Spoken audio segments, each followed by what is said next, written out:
Assalamualaikum warahmatullahi wabarakatuh. Apa kabar teman-teman semuanya? Semoga sehat dan berkah selalu. Pada kesempatan kali ini, Berkah Masteran Channel ingin membahas bagaimana cara menentukan pilihan trotol yang sesuai dengan karakter trotol burung itu sendiri, teman-teman. Jadi biasanya kalau saya pribadi pengen punya trotol atau pengen cetak trotol, saya punya beberapa kriteria yang harus ada di burung saya. Terutama untuk burung-burung yang memang saya ingin jadikan gacoan di rumah gitu. Beda hal dengan memang burung-burung trotol mungkin yang pesanan dari teman-teman yang minta dirawatin di sini. Biasanya kalau itu saya balik lagi nanya ke teman-teman gitu, maunya karakter yang burung seperti apa, terus kurang lebih hasilnya akan seperti ini, seperti itu gitu. Jadi pasti karakter kecintaan seseorang dengan burung kesayangannya itu berbeda-beda. Burungnya pun karakternya berbeda-beda. Mungkin sedikit saya jelaskan nanti di video kali ini. eh, Tipsnya apa aja sih, perbedaannya apa aja, dan hasilnya nanti akan seperti apa gitu. Jadi simak terus videonya, jangan di skip-skip teman-teman.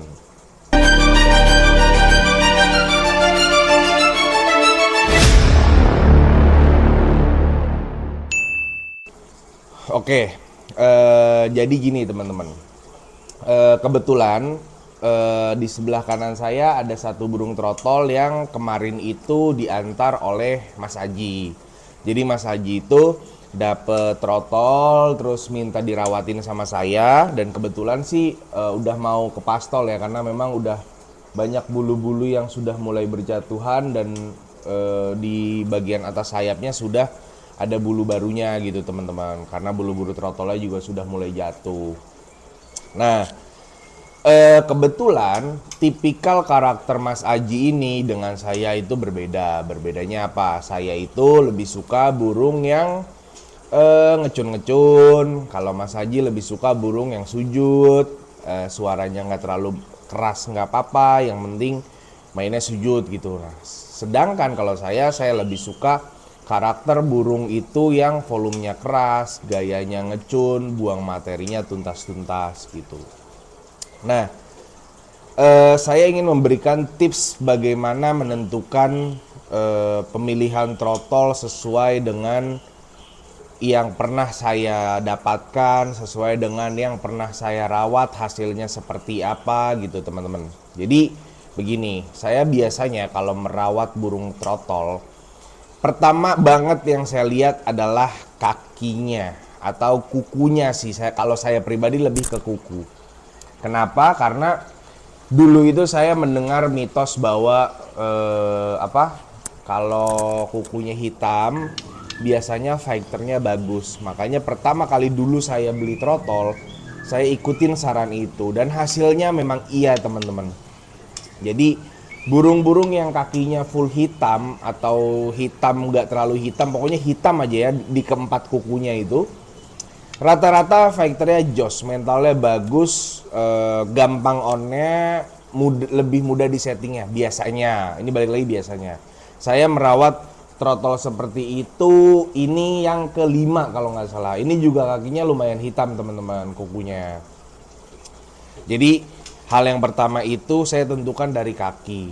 Berawal dari mitos yang saya terapkan dan akhirnya jadi kenyataan. Ini trotol kelima. Yang 4 trotol sebelumnya itu alhamdulillah faktornya memang bagus-bagus ya. Semoga burung ini juga faktornya bagus. Cuma kalau dari lihat kesehariannya, terkadang dengar burung-burung masteran aja dia udah mau pasang badan dan dia sudah mulai nembak-nembak teman-teman. Itu poin pertama, saya dari kaki. Poin kedua, biasanya abis ke kaki saya ngelihat ke hidung.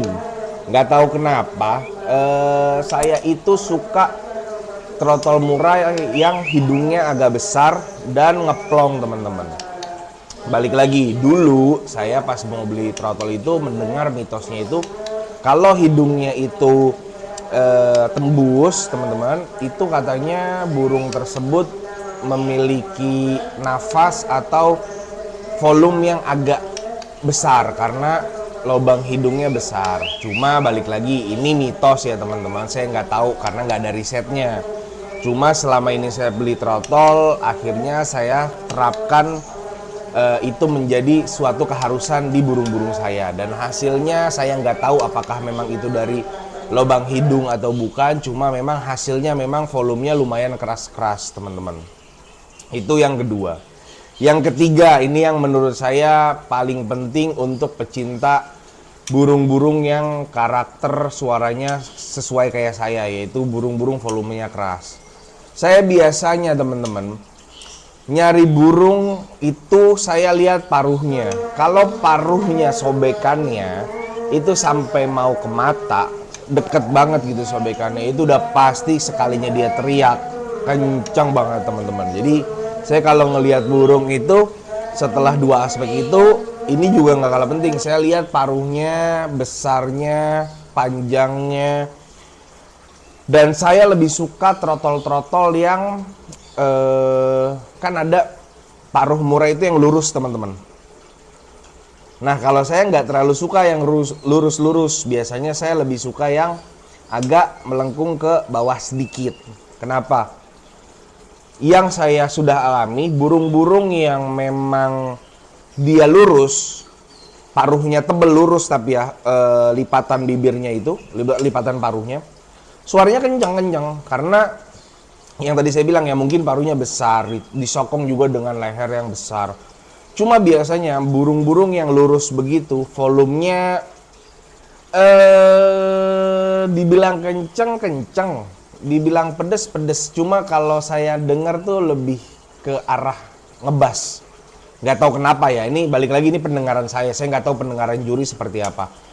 Karena balik lagi karakter sukanya orang itu beda-beda. Jadi kalau saya ngedengarnya tuh karakter burung yang lurus itu lebih ngebas ketimbang burung yang agak belok ke bawah teman-teman. Nah, sedangkan burung-burung yang belok ke bawah, di saat dia bener-bener full power, dia bener-bener emosi, dia teriak sekencang-kencangnya, suaranya itu menggelegar dan bener-bener keras teman-teman. Nggak ada suara-suara agak ngebasnya gitu teman-teman. Itu poin ke berapa ya tadi ya? Ketiga ya. Jadi kan yang pertama kita ngomongin masalah kuku, kedua hidung, ketiga masalah paruh. Jadi saya lebih cenderung mencari paruh yang agak besar, sobekannya mau ke mata dan sobekannya agak cenderung ke bawah teman-teman. Itu poin ketiga. Poin yang keempat, biasanya saya melihat dari leher. Saya suka burung-burung yang lehernya agak panjang teman-teman. Kenapa? Karena balik lagi, berawal dulu dari mitos yang pernah saya dengar bahwa murai-murai yang lehernya panjang itu memiliki nafas yang lebih panjang. Sekali buang materi katanya bisa disambung-sambung, dan faktanya memang iya. Saya merawat burung trotol bukan hanya sekali, dua kali, dan saya perhatikan benar-benar kalau misalkan burung-burung yang lehernya agak panjang, dia bongkar materinya itu nggak hanya satu, biasanya satu, dua itu disambung. Stop, dia ngukluk, dia sambung lagi dengan apa.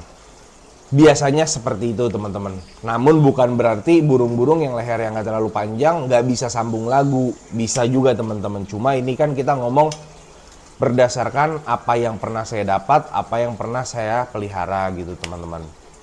Itu poin yang keempat. Poin yang kelima, masalah saya melihat dari jogrokannya, kewaspadaannya. Saya melihat ini dari matanya teman-teman. Jadi poin kelima itu saya lihat matanya sambil saya lihat kewaspadaan dan jogrokannya. Jogrokan yang saya maksud adalah berdirinya teman-teman. Mata, saya butuh mata yang agak besar, bisa dibilang kayak orang matanya itu mau keluar karena gede gitu teman-teman. Itu mencirikan bahwa burung tersebut tingkat kewaspadaannya akan lebih tinggi ketimbang burung-burung yang lain. Jadi saya mencari burung yang seperti ini, pasti saya perhatikan banget matanya, besar matanya, kelopak matanya, sudah gitu. Sambil kita biasanya itu saya suka pancing-pancing dengan siulan. Saya siul-siul, saya lihat kewaspadaannya dia, apakah dia noleh atau misalkan dia mendengarkan suara tersebut. Apalagi dia sampai pasang badan, terus dia menggunakan ancang-ancang kuda-kudanya untuk kayak siap bertempur, itu udah pasti burung bakal jos teman-teman. Jadi mata, kewaspadaan, tongkrongan atau jogrokan itu saya sangat amati juga untuk pemilihan trotol teman-teman. Itu poin ke-5 ya tadi ya kalau nggak salah. Nah ini poin terakhir teman-teman. Kalau poin terakhir baru saya lihat biasanya kepalanya. Saya lebih suka burung-burung murai yang kepalanya nggak terlalu besar, nggak terlalu kecil, sedang-sedang aja. Kenapa? Karena kalau terlalu besar, pernah saya alami, biasanya burung tersebut lebih cenderung banyak ngukluknya ketimbang buang materi teman-teman. Ini fakta. Ini udah saya terapkan juga dan saya akhirnya menyerah untuk memegang burung tersebut. Dan di joki saya pun sama, kebanyakan ngukluknya, namun volumenya memang keras, cuma kebanyakan ngukluknya teman-teman. Jadi saya lebih suka tipikal-tipikal kepala burung murai yang tidak terlalu besar dan tidak terlalu kecil. Untuk burung-burung yang kepalanya agak kecil biasanya royal materi, cuma biasanya tenaganya agak-agak kurang bisa diajak kompromi lah untuk main 2-3 sesi gitu teman-teman. Jadi saya biasanya nyari burung tuh yang kepalanya sedang-sedang aja gitu, nggak besar nggak kecil, yang